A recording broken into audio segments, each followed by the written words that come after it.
हिरण्याक्ष और उनकी पत्नी वर्षों की कठोर तपस्या के बाद एक ऊंचे शिला पर ध्यान मग्न बैठे थे। उनकी तपस्या से प्रसन्न होकर भगवान शिव स्वयं प्रकट हुए।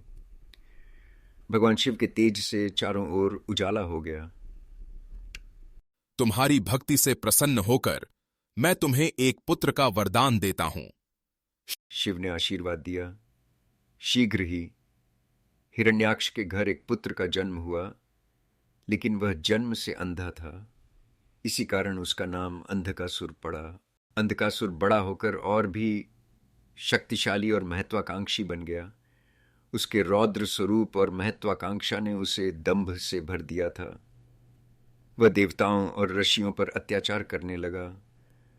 अंधकासुर अपनी शक्ति का प्रदर्शन करते हुए बोला, अब स्वर्ग और पृथ्वी पर मेरा ही राज्य चलेगा, कोई मुझे रोक नहीं सकता।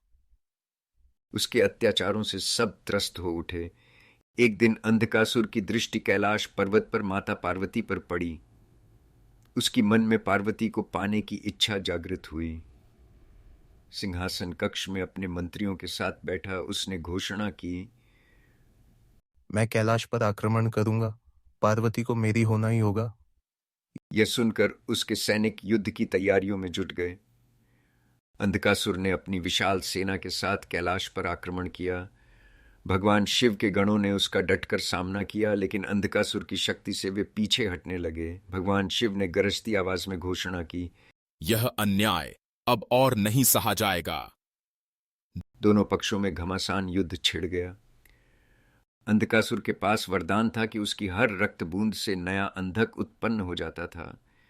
जैसे जैसे शिव के गण उसे घायल करते उसकी सेना बढ़ती चली गई। देवता भयभीत हो उठे।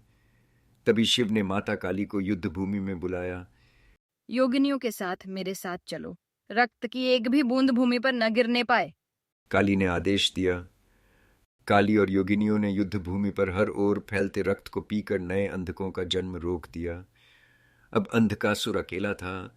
उसके चारों ओर शिव की महाशक्ति का घेरा था। शिव ने अपने त्रिशूल से अंधकासुर पर प्रहार किया।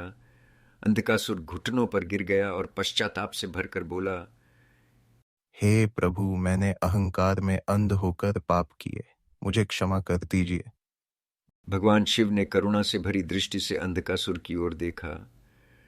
जो अपने अपराध को स्वीकार कर लेता है वह मेरा प्रिय हो जाता है। शिव बोले। उन्होंने अंधकासुर को अपने गणों में शामिल किया और उसे भक्त का स्थान दिया। अंधकासुर ने अपनी शक्तियों का उपयोग अब शिव की सेवा में करना आरंभ किया और कैलाश में स्थायी शांति स्थापित हो गई।